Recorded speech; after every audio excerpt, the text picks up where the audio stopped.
আসসালামু আলাইকুম। Nice kitchen with blog চ্যানেলে আপনাদের সকলকে স্বাগত। আজকে কোনো রেসিপি নয়, আজকে আমি বানিয়েছি বিরিয়ানির মশলা। তো এই বিরিয়ানির মশলা কিন্তু আপনার বাড়িতে সহজে বানিয়ে নিতে পারবেন। তো ভিডিওটি প্রথম থেকে শেষ পর্যন্ত দেখুন, তাহলে বুঝতে পারবেন কীভাবে বানাতে হবে। আর স্কিপ করবেন না, কারণ কখন কোন মশলা দিয়ে ভাজতে হবে সেটা আমি বলে দিয়েছি ভিডিওর মধ্যে। নাহলে মশলা কিন্তু তেতো হতে পারে, সেই ক্ষেত্রে বিরিয়ানির কিন্তু ভালো টেস্ট আসবে না। মশলার উপরেই বিরিয়ানির টেস্টটি হয় এক কথায়, বাকি তো সব এমনি সবাই করে নেয়। এই মশলায় বিরিয়ানির টেস্ট নিয়ে আসে। আর দোকান থেকে না কিনে বাড়িতে বানিয়ে খান, সকলেরই পেট ভালো থাকবে। তো চলুন তাহলে আজকে ভিডিওটি শুরু করি আমি। চলুন।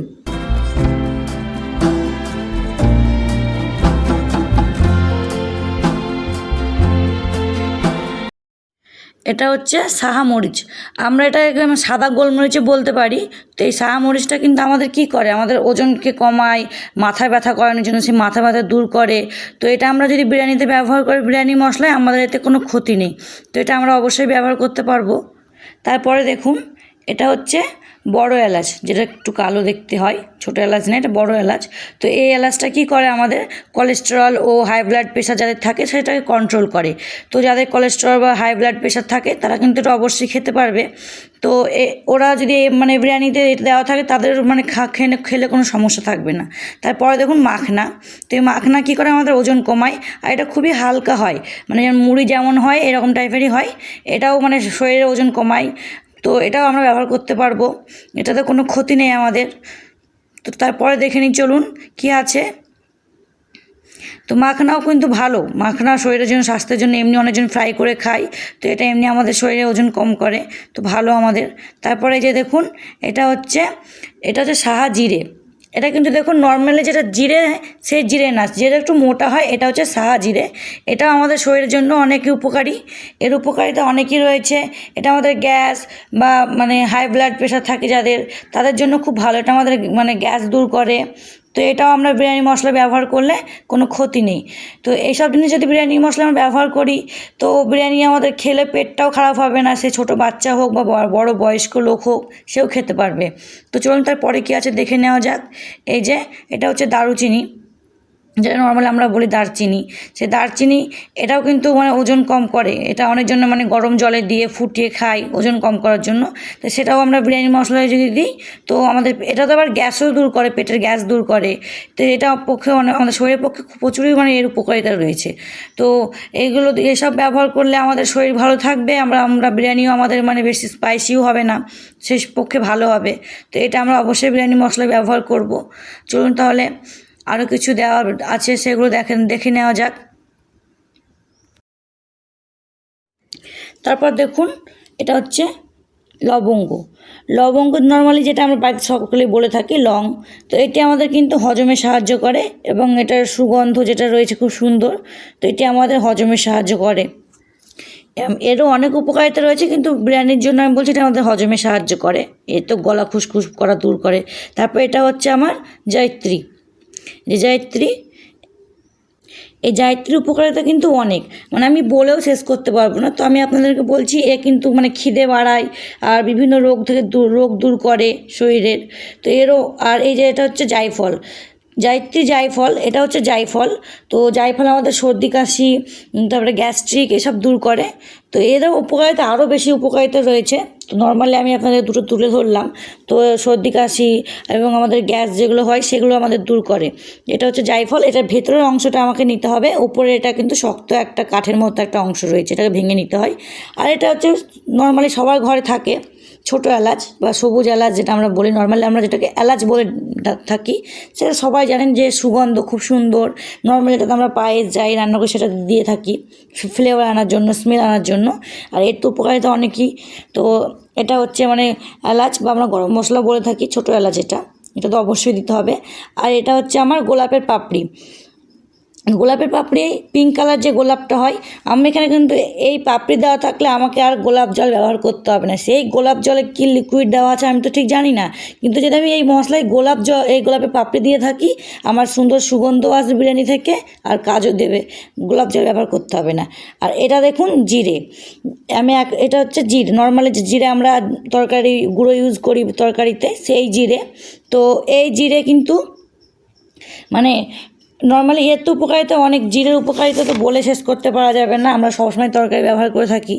তো জিরে তো আমাদের হজমে সাহায্য করে, ব্লাড প্রেশার কন্ট্রোল করে, আরও এর অনেকই আরও উপকারিতা রয়েছে। তো দেখুন এই জিরেটা দেখুন কতটা মোটা, আর এটা যেটা আমি বললাম আপনাদের সাহা জিরে। তো জিরে হচ্ছে মোটা, সাহা জিরে আর জিরে কিন্তু এক নয়, আলাদা। তো বিরিয়ানির ক্ষেত্রে কিন্তু এই সাহা জিরে আর জিরে দুটোরই ব্যবহার হয়, কিছু কম বেশি। কি সাহা জিরে একটু কম লাগে, জিরেটা একটু পরিমাণে বেশি লাগে। তো পরিমাণ হিসেবে পরিমাণ রয়েছে। তো অবশ্যই আমি সেগুলো আপনাদের ভিডিওর মধ্যেই দেখিয়ে দেবো। আমি যেটা দেখাচ্ছি এটা মোটামুটি আমার 6-7 মাসের জন্য, 1 বছর তো আরাম করে সংরক্ষণ করে রাখা যাবে। আর এই যে এটা হচ্ছে গোলমরিচ, যেটা ব্ল্যাক গোলমরিচ, যেটা আমরা গোলমরিচ গুঁড়ো, এটা তো আমাদের ব্লাড প্রেশার কম করে।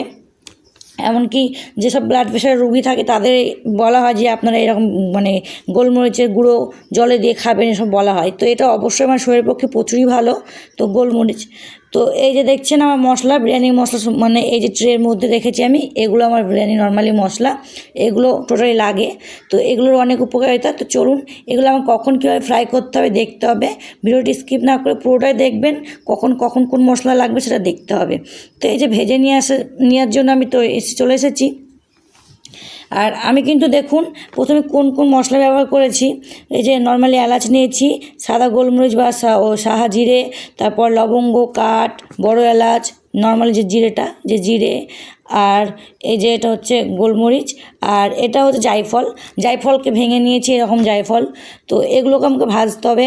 ভিডিওতে বলে দিচ্ছি, ভিডিওতে অনেক রকম হয়, কি হয়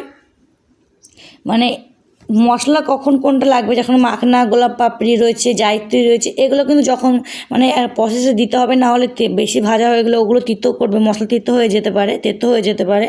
সেই জন্যে দেখুন, আর এটা আমি হালকা আঁচে ভেজে নেব। গ্যাসে ভাজলে আপনারা লো ফ্লেমে রাখবেন। তো আমি এই যে হালকা আঁচে ভেজে নিচ্ছি, এবং ভাজা হয়ে গেছে আমার এলাচটা একটু হালকা ভাজা হয়ে গেছে। দেখুন জিরেগুলো মোটামুটি ভাজা হয়ে গেছে। ঠিক এই সময় আমি দিয়ে দেবো হচ্ছে মাখনা। যখন নর্মালি টোটালি এগুলো হালকাভাবে ভাজা হয়ে যাবে, আর কিছুক্ষণ ভাজতে হবে এরকম, সেই টাইমে আমি মাখনা দিয়ে নেব। মাখনাটাকে মোটামুটি 5 মিনিটও না, 3 থেকে 4 মিনিট মতো আমি ভেজে নেব। মাখনা দেখুন আমার ভাজা হয়ে গেছে 3 থেকে 4 মিনিট মতো। এই যে দেখুন, এই যে এরকমভাবে ভাজা হয়ে যাবে যখন মাখনাটা, তখন আমার কী করতে হবে, দেখুন এই পরিস্থিতিতে আমাকে এই যে আমার জায়িত্রী রয়েছে, এই জয়িত্রীকে আমি হাতে করে ভালো করে একটু ভেঙে দিয়ে দিলাম। আপনার না ভাঙতে পারেন, আমি ভেঙে দিয়ে দিলাম। তারপর এটাকে 2-3 মিনিট মতো ভাজতে হবে। তো 2-3 মিনিট মতো এটা ভেজে নিলাম। 2-3 মিনিট মতো ভাজতে হবে। 2-3 মিনিট মতো ভাজা হয়ে গেছে। দেখুন মোটামুটি সবই কিছু ভাজা হয়ে গেছে। ঠিক আর মোটামুটি মনে হচ্ছে যখন যে আর 2 মিনিট মতো কিছু ভাজতে হবে মশলাগুলো, ঠিক শেষের টাইমে আমাকে এই গোলাপের পাপড়িগুলো দিয়ে নিতে হবে। গোলাপের পাপড়ি দিয়ে 1বার কি 2বার এরকম যেটা দিয়ে আপনি নাড়বেন সেটা দিয়ে নেড়ে নেবেন 2-3বার মতো হালকা আঁচেই। তারপরে দেখুন এটা বেশিক্ষণ ভাজার দরকার নেই, কারণ গোলাপের পাপড়ি বেশি ভাজলে পুড়ে যাবে, তখন কিন্তু মশলার স্বাদটা কিন্তু তেতো হতে পারে, আর এই যে সুগন্ধটি রয়েছে সেটাও চলে যেতে পারে। তো দেখুন এটা আমার হয়ে গেছে। আমি এবার নামিয়ে নেব। নামিয়ে এটাকে কী করব, কিছুক্ষণের জন্য ঠান্ডা করতে দেবো। আর এই যে গোলাপের পাপড়িগুলো দেখছেন, এই এটা এরকম নাড়া দিতে থাকবো, তাহলে কী হবে, ভেতরকার যে গরম মশলাগুলো এটার উপর দিয়ে আসবে। তো এটাতেই হালকা আছে ফ্রাই হয়ে যাবে, একে আর বেশি ফ্রাই করার দরকার নেই। তো চলুন আমার এগুলো মোটামুটি ঠান্ডার মতো হয়েছে। আর দেখুন ভাজার পরে এরকম গোলাপের পাপড়িগুলো দেখুন কিছুক্ষণ রাখার ফলে এরকম গুঁড়ো হয়ে আসছে। একে যে আমাকে নর্মালি বেশিক্ষণ ধরে ভাজতো, যেমন লবঙ্গ, এলাচ এগুলো যেমন ভাজলাম, এরকম ভাজার দরকার নেই। এ তো এমনি পাতলাই হয় পাপড়ি। তো এগুলোকে রোদ্রে আপনারা এমনও করতে পারেন, গোলাপ থাকলে বাড়িতে ফুল থাকলে সেগুলো রোদ্রে শুকিয়ে এরকম গোলাপের পাপড়ি বানিয়ে নিতে পারেন। তো এই যে আমি মিক্সার জারে নিয়েছি মশলাগুলো, আর গ্রাইন্ড করে নিচ্ছি ভালো করে, সুন্দরভাবে একটা আমাকে স্মুথলি পাউডার বানাতে হবে। তো দেখুন স্মুথলি পাউডার আমার বানানো হয়ে গেছে। চলুন দেখাই আপনাদের, আমি হাতে নিয়ে দেখাবো। এই যে দেখুন স্মুথলি পাউডার বানানো হয়ে গেছে, কত সুন্দর তৈরি হয়ে গেছে। এই মশলা আপনি বাড়িতে 1 বছর কি 1.5 বছর ধরে আপনি যতদিন রাখতে পারবেন, সহজে খারাপ হয় না। তো দেখুন কতটা স্মুথভাবে আমি পাউডার বানিয়ে নিয়েছি। আপনারা চ্যানেলটি সিলেও করতে পারেন।